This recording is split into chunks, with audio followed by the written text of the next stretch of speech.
Let the word go forth. Fool me once. Are you fired up? I'm not a crook. Are you ready to go? Shame on you. It's Abe Lincoln's Top Hat, hosted by Ben Kissel. Fool me, can't get fooled again. Welcome to the show, everyone. I am Ben Kissel with Marcus Parks. How are you, Marcus? I'm good, Ben. How are you? I'm fine. So before the show started, Marcus was saying you've been doing research for a good week now. Your nose is in the books. Oh, yeah, man. I got a couple of things cooking. Well, you have missed a bunch of adults acting like children. Yeah, it's really exciting what's happening in the world right now. Still? Yes, still. Believe it or not, no one has grown up. But you know, Donald, he's only 70. Oh. He's a young 70, and he can grow up one day.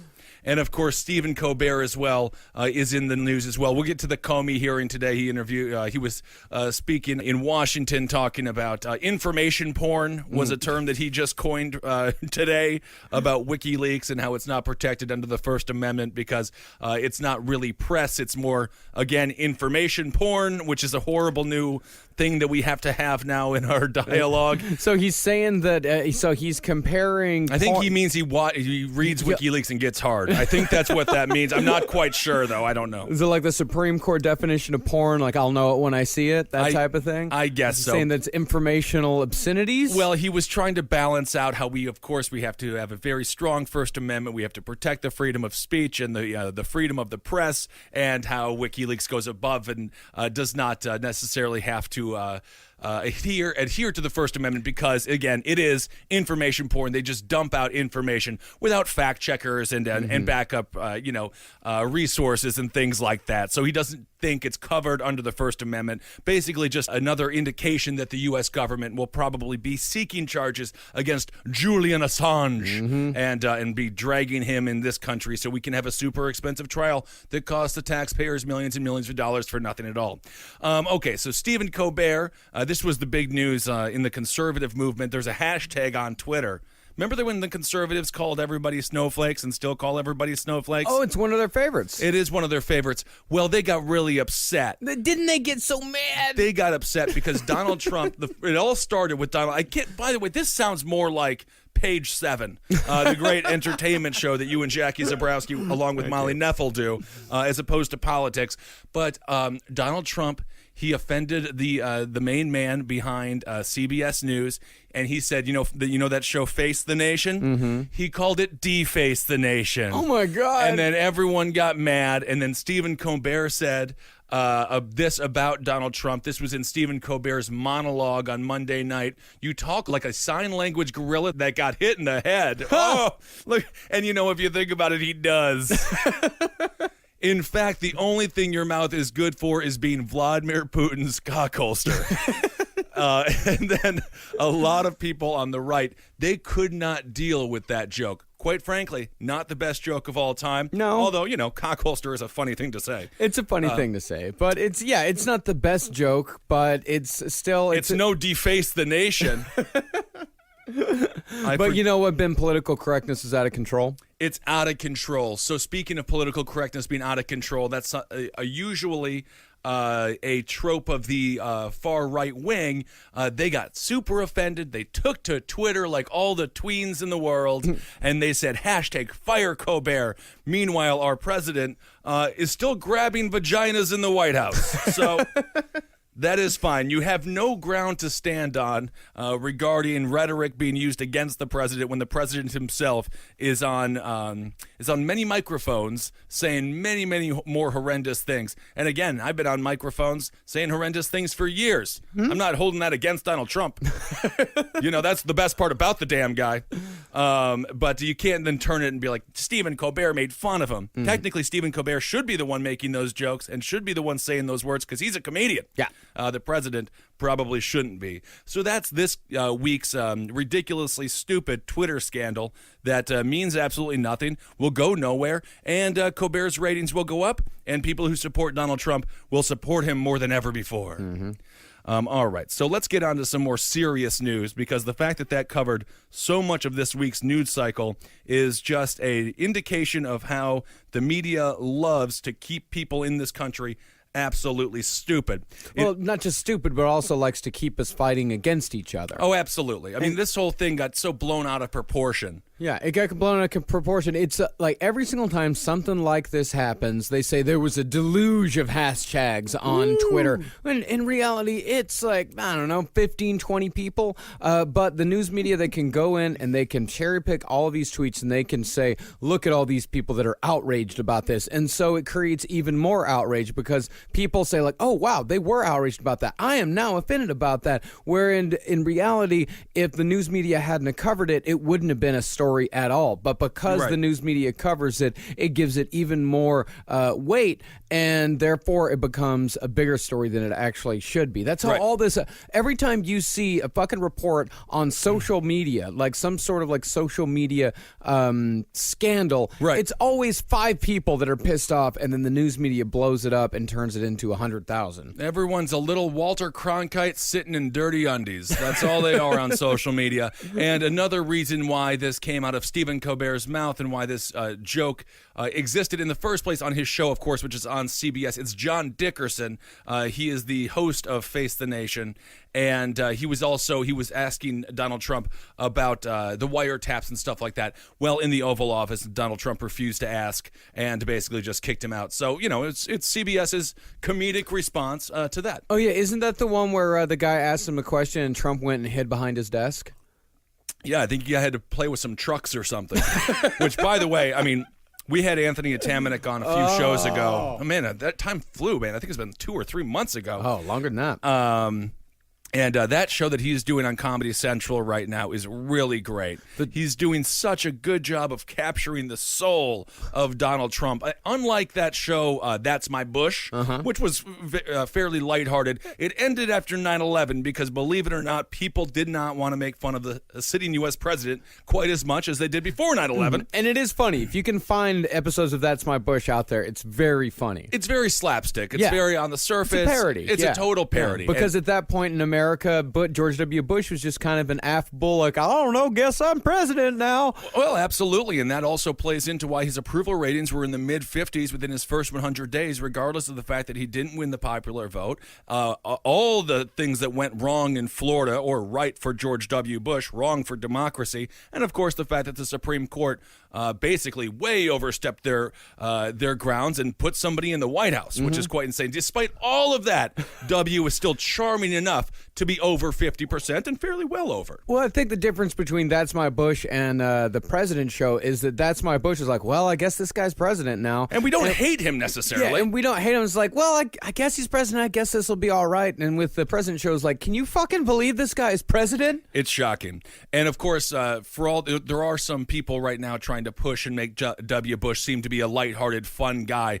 Don't forget, he's the reason we're in the longest war in U.S. history. He had the worst foreign policy in U.S. history and was probably one of the worst presidents in U.S. history. So don't be fooled by the fact that he can't get a parka over his head. And we all agree he is mildly adorable. And it's just unfortunate he surrounded himself with Rumsfeld, Cheney, Ashcroft, these real aggressive war hawks who, at the end of the day, brought a nation into a personal feud. And that feud was, of course, with Saddam Hussein. Absolutely. But the President Show is some of the best political satire that's been around in decades. It's it's beyond fantastic. It really is beyond fantastic. So check that out on Comedy Central. And Anthony Atamanuik, he could not be a better guy. So we're so proud of him, and we're so proud to once again break great talent here at Able. All we do is break the biggest stars. That's it. That's us, man. You know, I want to talk a little bit about this story. It didn't get too much press.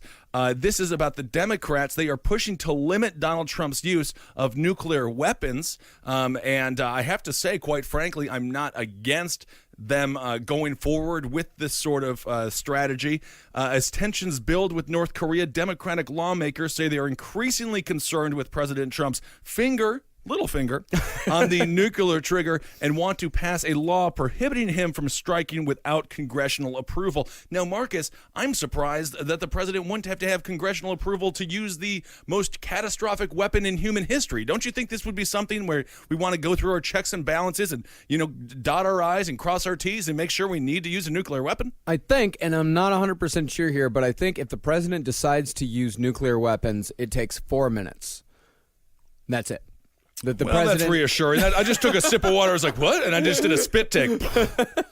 Yeah, I think it's from the time of the president authorizing a nuclear strike until that missile pops out of that silo or nuclear submarine or what have you.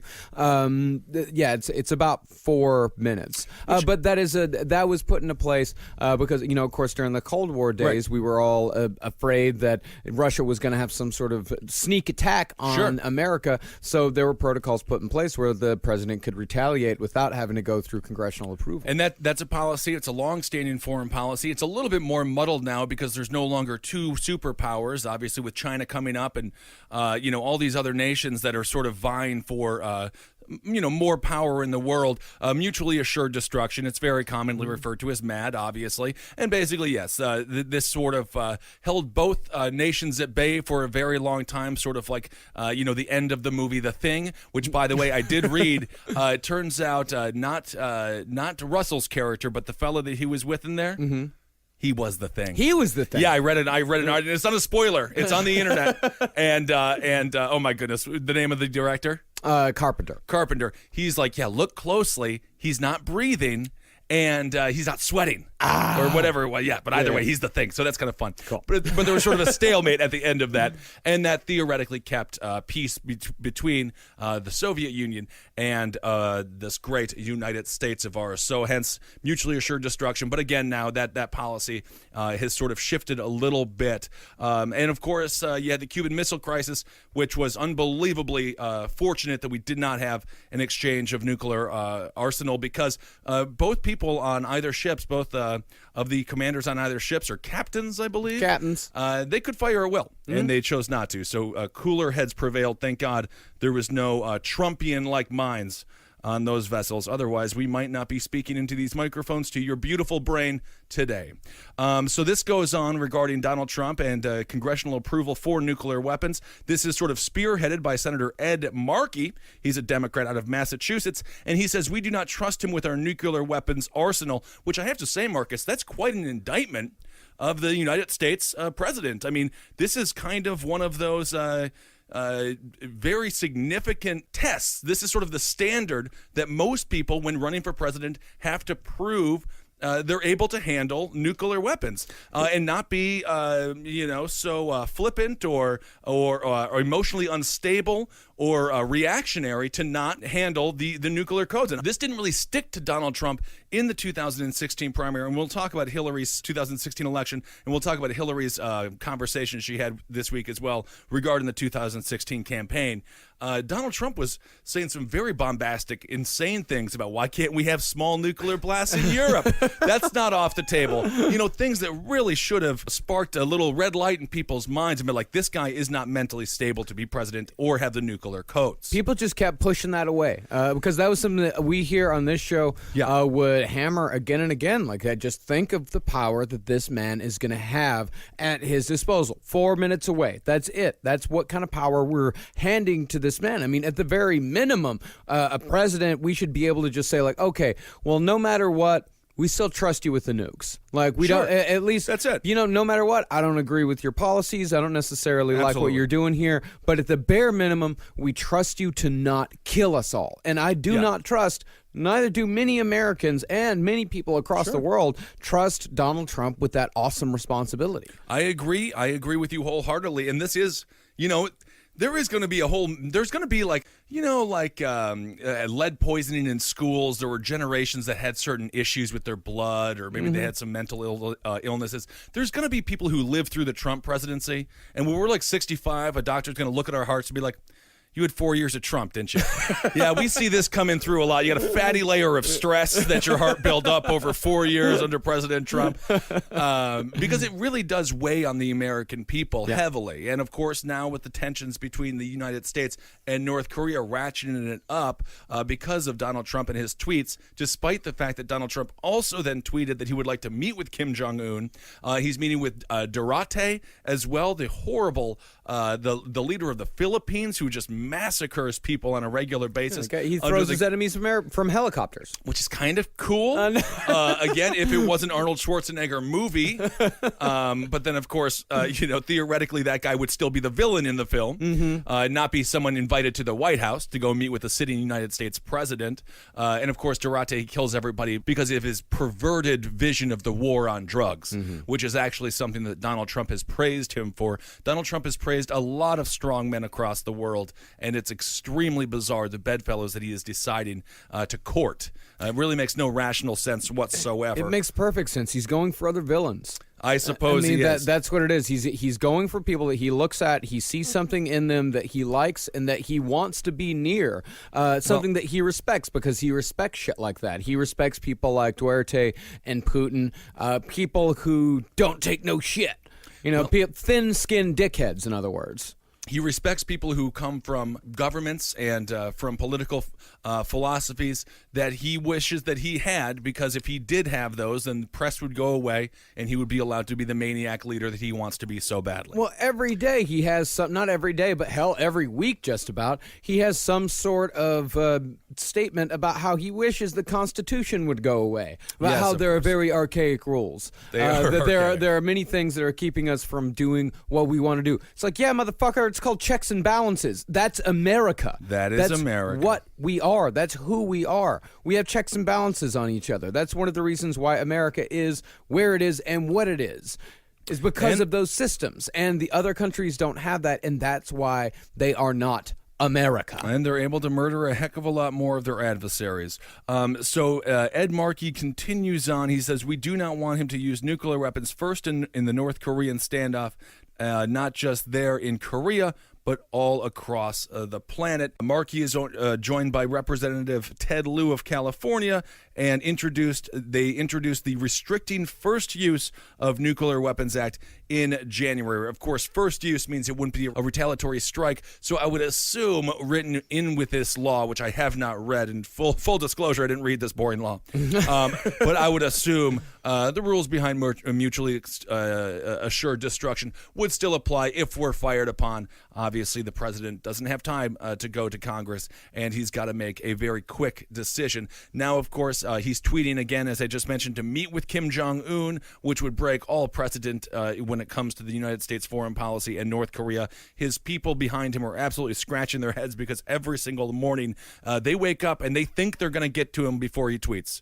They're like, I'm at the Oval Office at 4:30, and they look at their phones, and he's up at 4:28, and he already got the tweet out. They're like, God damn it. Someone just needs to stay with him forever. But these concerns are made even more real because, of course, of what we just saw in Afghanistan, what was it, last week or the week before, where supposedly 90 ISIS fighters were killed in their caves when they dropped the Moab, the mother of all bombs, the strongest bomb until the nuclear bomb. It's basically the strongest bomb that we have that isn't a nuclear bomb. And so you wonder, where does he go from here? It's always bigger and better, and they started with damn near the biggest thing you can get, which is causing a lot of people to have, as we were just discussing, concern for his frame of mind and for his perspective and for his regard for human life. And we just don't know if he has it because he's never shown regard for human life throughout his entire history. He's been predatory in all forms, whether it be casinos, fake universities. Steaks. Those steaks are horrible. They're hockey puck steaks, horrible steaks. I guess his son has some fairly good wine. I mean, I guess if you drink enough of anything, it tastes fine.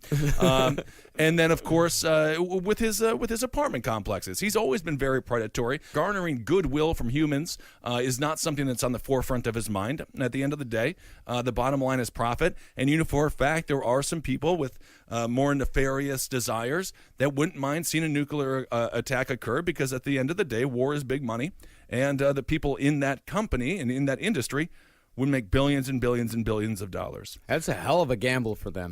Yeah, it doesn't sound good.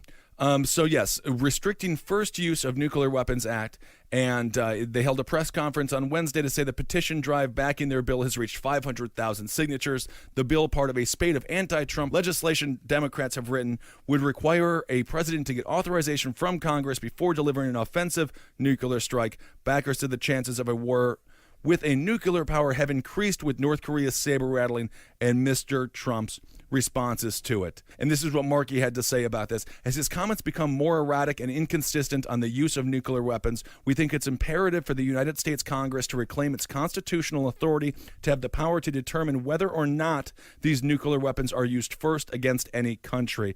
So I have to give the Democratic Party a little bit of credit here.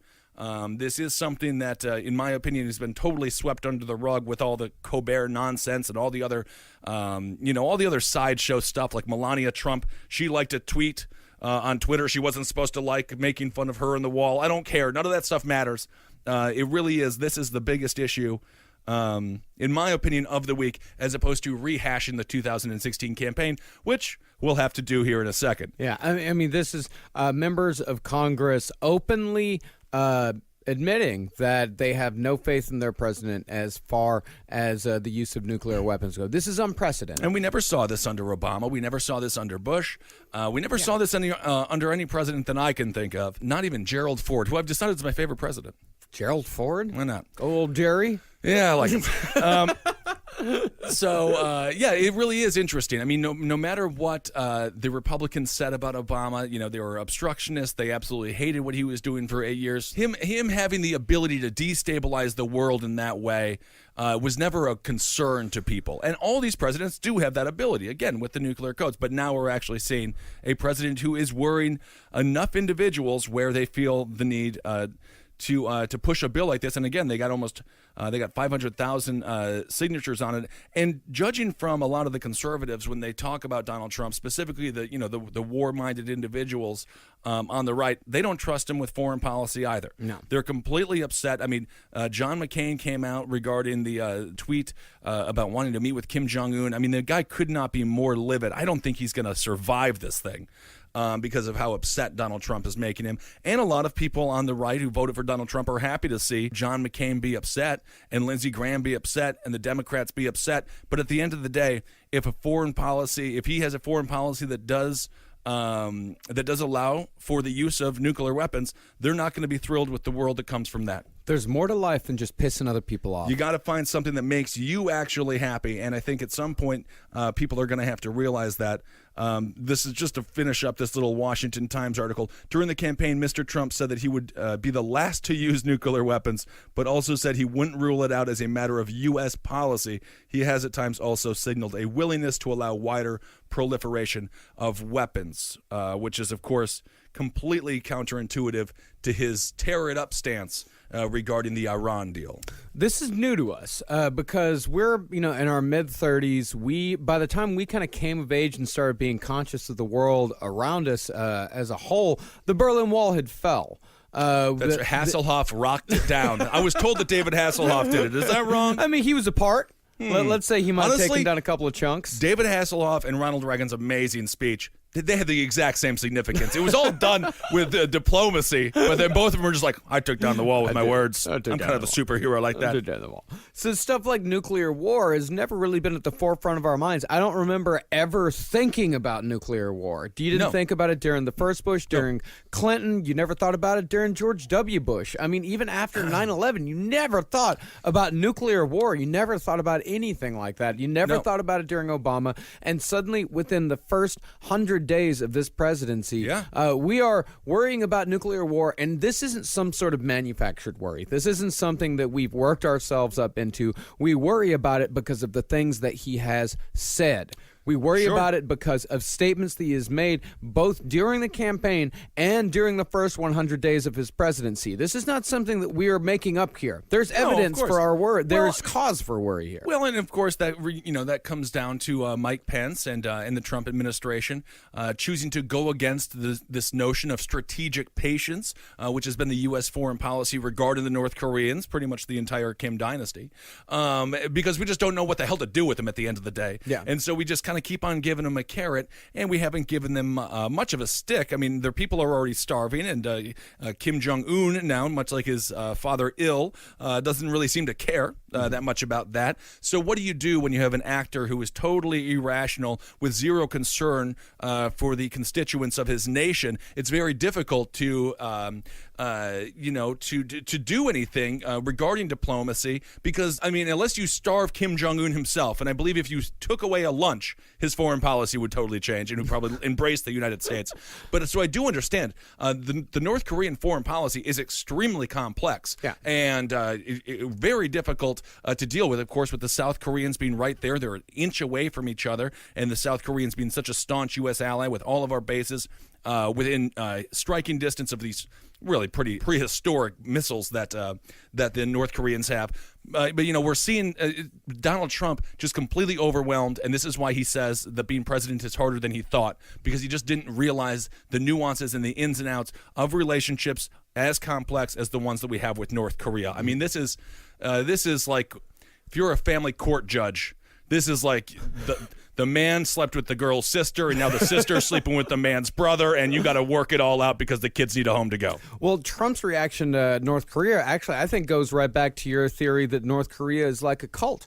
It is. Because cults need an adversary. Cults need somebody to point to and say, look, they are coming for you. We were right. Look, they are actually coming now. And Trump is putting himself into the position to be that adversary, which we see that again and again in cults, is that when they have... When the adversary is in place, that signals to the cult leader that it is time to ratchet shit up a notch. But then you have, yes, I agree. That's one day. One day we're going to go after the North Koreans.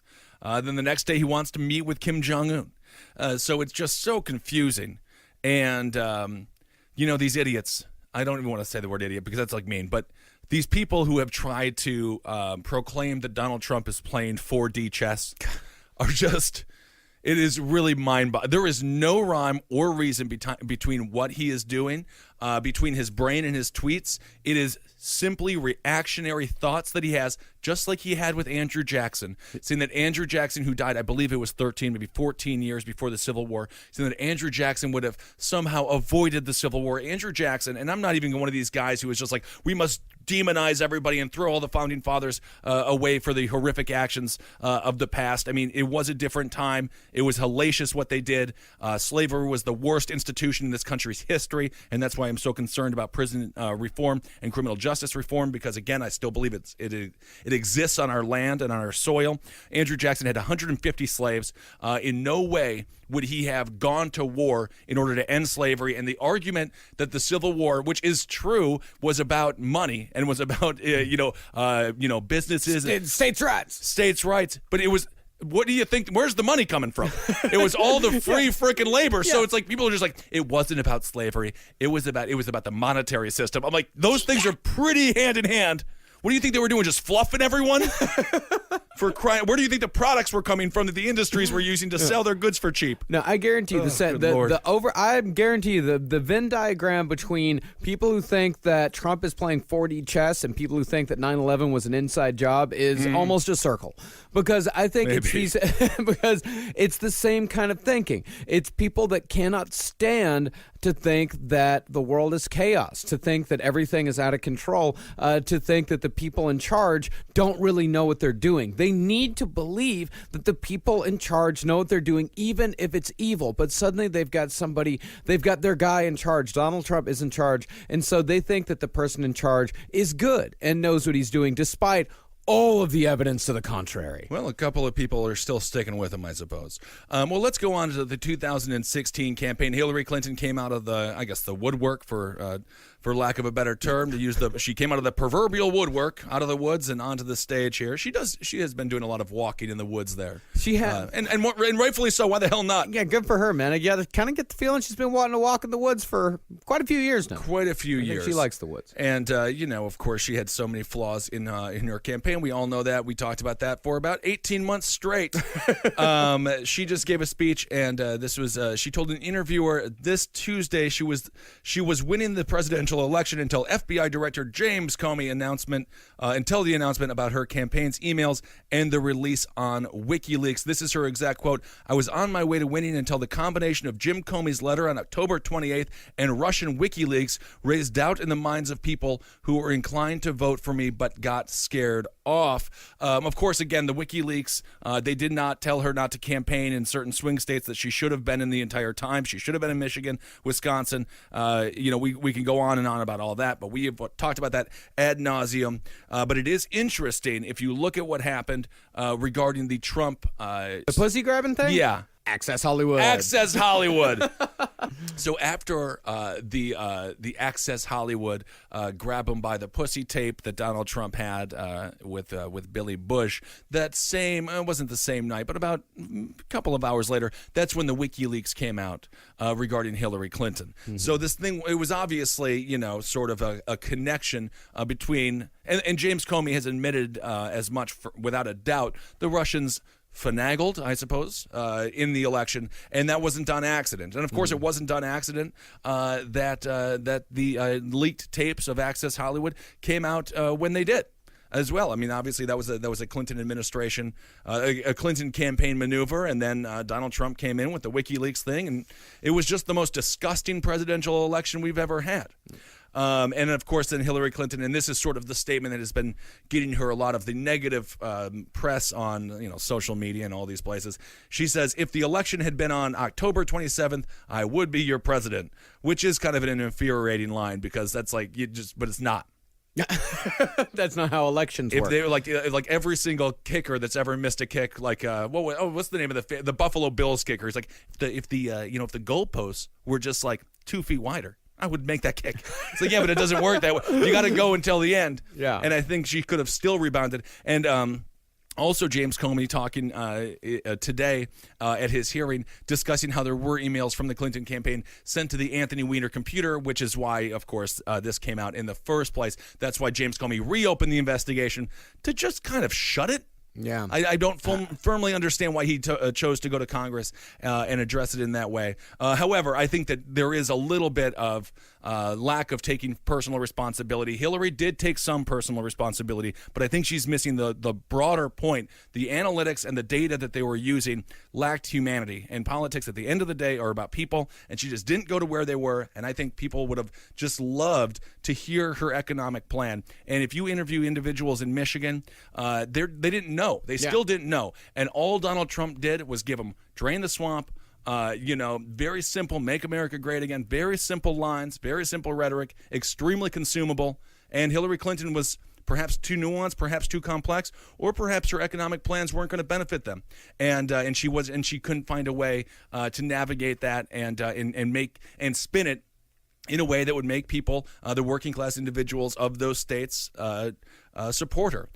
So she goes on. This is about misogyny, rather. Yes, I do think it played a role. I think other things did as well. Every day that goes by, we find out more about the unprecedented interference, including from a foreign power whose leader is not a member of my fan club. Of course, that person being Vladimir Putin. And there is no better definition of misogyny than Vladimir Putin. I mean, the man rides bears shirtless, and not the bear has a shirt on. But Vladimir Putin does not. So she is, and of course, as we've talked about before, the reason that Vladimir Putin did not like her, she was the one who called his re-election a sham. Of course, Hillary Clinton's the one who went in there and got Gaddafi out of Libya. And so she was not hesitant to go take strong men out. Mm-hmm. And you get the feeling that Vladimir Putin, he had a personal disdain for her, and perhaps a concern that she would oust him as the leader of Russia. So naturally, he's going to go with Donald Trump. The Chinese, on the other hand, there is no real indication that they meddled in the election, although everyone's meddling. Yeah. Everyone's in everything. But of course, the Chinese probably would have liked to see Hillary Clinton because Donald Trump was on the campaign trail calling them currency manipulators and the whole series of things. And came back on that. When he is back. Now they're good people because look what they're doing with us in North Korea. They're good people. These foreign powers, these nations, of course, they pick sides in a United States election, and they pick sides depending on what the rhetoric is coming from each campaign. And so naturally, the Russians would choose somebody like Donald Trump over Hillary Clinton. I mean, I have some sympathy for Hillary. I just wish that their campaign could have been run a little bit better. And I still think that the email scandal, they could have overcome it if they would have just really embraced that grassroots of the Democratic Party. But that's just my opinion. He didn't. It is kind of ironic, though. A lot of people now in the Democratic Party are just requesting that she shut up and go away, and I think that is a little bit rude as well in many ways because they're more than happy to hear Bernie Sanders speak, and there was a huge contingency in the Democratic Party that believed that Bernie Sanders completely screwed over Hillary Clinton, and he did no good for this country whatsoever, and they blame the victory of Donald Trump on Bernie Sanders himself because the people, he just did, quite frankly, too good of a job at getting at getting and winning people's hearts and minds. People wanted him too much. They did. It's just we just really liked him too much. We didn't want their precious Hillary, and so it's our fault. They've got to change the way that they do it. And yes, anyway. So let's go on just briefly here, Marcus. Do we have something about the Comey hearings? Not a whole lot. I mean, we have that he says he's mildly nauseous about his potential impact on the election. Mildly nauseous. Mildly nauseous. That's not so bad. He says, look, this was terrible. It makes me mildly nauseous to think that we might have had some impact on the election, but honestly, it wouldn't change the decision. Man, I really wish that the Weiner documentary would have come out like 2 years later, because Anthony Weiner completely fucking up the 2016 presidential election would have made the best possible epilogue to that movie that there could have been. For those that don't know or haven't seen it yet, the documentary Weiner is a must-see. And as I run for Brooklyn Borough President, I'm going to desperately try to avoid that. Because that was a nightmare. She's going to really try not to have flings on the internet with 13-year-old women. Oh, God. Or girls, not women. Stay away from women with the last name Leathers, please. Yes. Yeah. Porn stars, believe it or not, might have something in their own interest. Might. That might do. In their best interest, and it might not be in your best interest. But to back up what I was saying regarding Hillary, David Axelrod, of course, he was the man who was behind Barack Obama.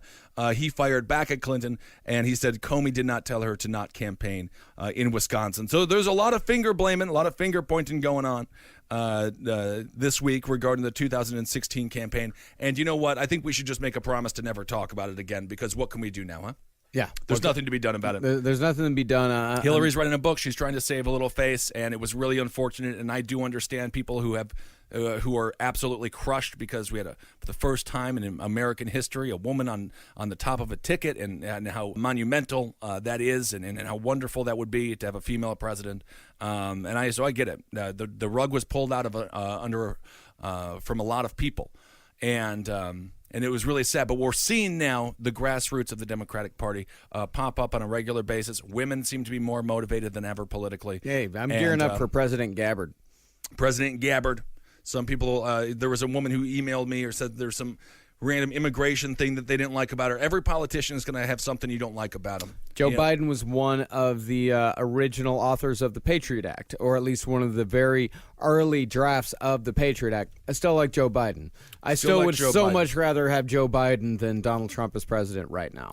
Yeah. Every politician, if they're there long enough, then yeah, they're going to have shit that you're not going to like, but they're not perfect. You're not supposed to love them. Well, the thing with politics is yes or no votes, they're very binary decisions, and there's a lot of things that go into those decisions, and yes or no, there's a huge scale. It's not just, it's just very difficult to have one person's perfect. It's like picking a perfect NCAA tournament chart. It's impossible to do. Yeah. There's always going to be a few things that you might not agree with, or maybe you just don't have a firm understanding of why they voted the way they did, or perhaps they didn't have a firm understanding when they voted, or things like that. Of course, Joe Biden during the Clarence Thomas hearings was no saint either. No, he was not. Oh my God, yeah.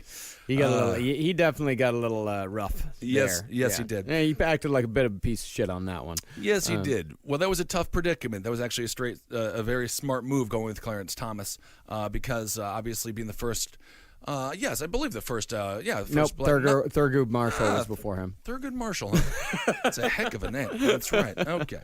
Well, either way, it put everyone in a pickle. To say the least, but he could have acted better during those hearings, to say the least, as well. All right, well, I think that's basically the news of the week. I'll do a dumpster fire chat here as well and answer some questions. The Stephen Colbert stuff, that'll just be done and everyone benefited. I think his ratings are up and everything is fine. His rating, I mean, he's killing Fallon, as well as he should. Yeah, I think he's I don't know. They're both fine. I'll be on your show. I'll go on your show. Why not?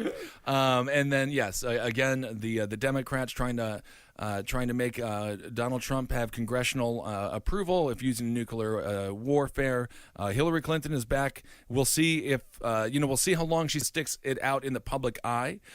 She's waited, I guess a fairly good amount of time for a Clinton. They tend to seek the public eye fairly quickly. She's writing a book, so I'm sure that will be interesting. Anthony Weiner, the scandal was bigger than we ever could have imagined. It was a funny joke in the beginning. It really was. When he was on, what was it, Lawrence O'Donnell's show, I believe, or maybe Chris Matthews on MSNBC talking about how it's a joke on my name, the Weiner, you get it, and it led to the downfall or potential downfall.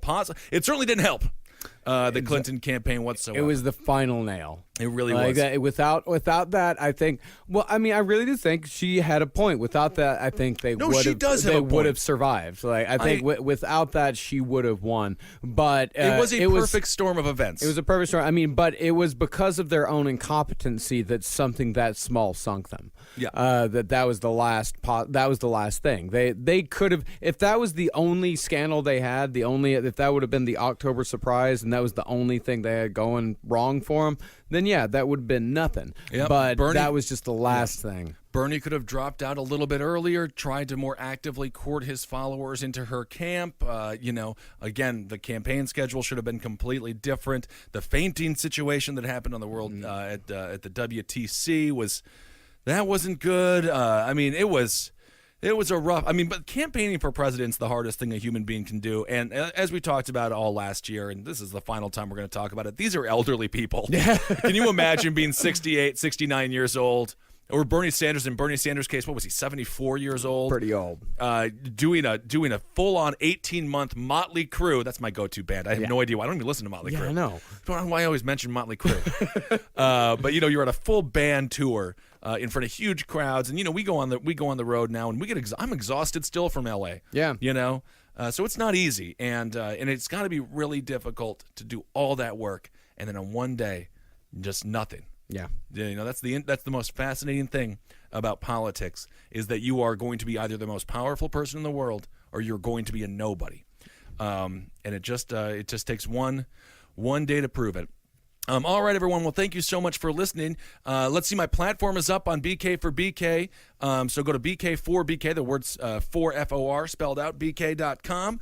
That'll be really fun. And I think we got some good endorsements. Marcus hasn't endorsed yet, but he's going to be the big endorsement. I'm waiting. Yeah, he's waiting. So when we get Marcus on board, we're looking at 5% here, people. I've got demands. The Marcus Parks push is going to be big. Hopefully it comes in September. Marcus does have some demands, and he's been telling me slowly what they are.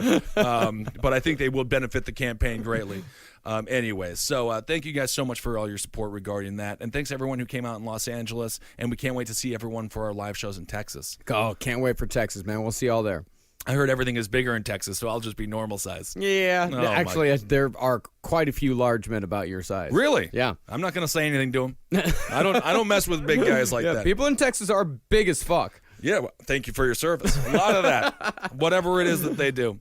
Find Marcus Parks on Twitter at Marcus Parks and Instagram at Marcus Parks. I'm Instagram at Ben Kissel 1. And today I found out how to do messages. On what? Instagram? On Instagram. I found out how to find them. It's that little button up top with the number next to it. Yeah. Isn't that weird? I hate the way it's set up. And then, of course, find me on Twitter at Ben Kissel. That's my main. I just like Twitter the best. It's just I just like the one-on-one communication helps me stay focused as opposed to Facebook, which I've been trying to dabble back into because people have been requesting. It's just so much. Yeah, so I've been out of Facebook for about a month now. It's just a lot for me to handle. I just don't have time. It's a lot of time. Facebook is a huge time suck, and it's just fucking awful. There it is. All right. Well, hopefully we covered a couple of stories that weren't covered. I think that nuclear issue is very important and should be talked about more and should be on the cover of the newspapers as opposed to Stephen Colbert. But anyway, that's a whole nother story. Thanks for listening, everyone. We'll talk to you soon. For more shows like the one you just listened to, go to cavecomedyradio.com.